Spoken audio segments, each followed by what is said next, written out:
بسم اللہ الرحمن الرحیم۔ تمام دیکھنے سننے اور چاہنے والوں کو ایفا نیوز کی جانب سے السلام علیکم۔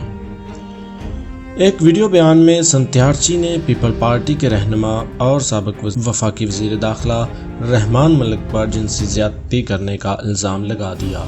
سنتھیارچی نے الزام لگایا کہ رحمان ملک نے انہیں 2011 میں زیادتی کا نشانہ بنایا جب پاکستان پیپل پارٹی کی حکومت تھی اور رحمان ملک وزیر داخلہ کے عہدے پر فائز تھے۔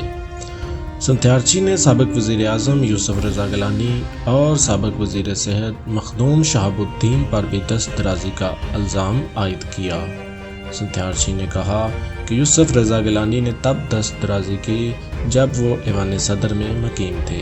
مزید تفصیلات جاننے سے پہلے آپ سے ریکویسٹ ہے کہ ویڈیو کو جلدی سے لائک کر دیں، اور اگر ابھی تک آپ نے ہمارے چینل کو سبسکرائب نہیں کیا تو جلدی سے چینل کو سبسکرائب کر کے بیل نوٹیفیکیشن آن کر لیں تاکہ آپ کو ہماری اسی طرح کی لیٹسٹ ویڈیوز کے نوٹیفیکیشنز ملتے رہیں۔ اس حوالے سے سابق وزیر اعظم یوسف رضا گیلانی نے اپنے رد عمل میں کہا کہ خاتون نے شہید بے نظیر پر عجیب و غریب الزامات لگائے، کوئی بھی شہید بی بی پر الزام برداشت نہیں کر سکتا۔ سابق وزیر اعظم یوسف رضا گیلانی نے مزید کہا کہ علی حیدر گیلانی اور علی قاسم اس معاملے پر عدالت میں چلے گئے ہیں۔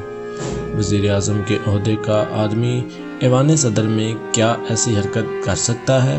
مزید یوسف رضا گیلانی نے کہا کہ الزامات لگانے والی خاتون ایوان صدر میں کیا کر رہی تھی؟ خاتون کو سیاستدان پر الزامات لگانے کا حق کس نے دیا؟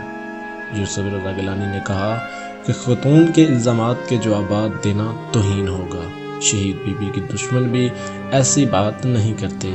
میں ایوان صدر سے ملنے یا وفود سے ملنے گیا ہوں گا۔ امریکی خاتون کو ایسی بات کرتے ہوئے شرم آنی چاہیے۔ فی الحال کے لیے اتنا ہی۔ جیسے ہی کہ نئی اپڈیٹ آتی ہے تو ہم آپ کو بتاتے ہیں۔ تب تک کے لیے اللہ حافظ۔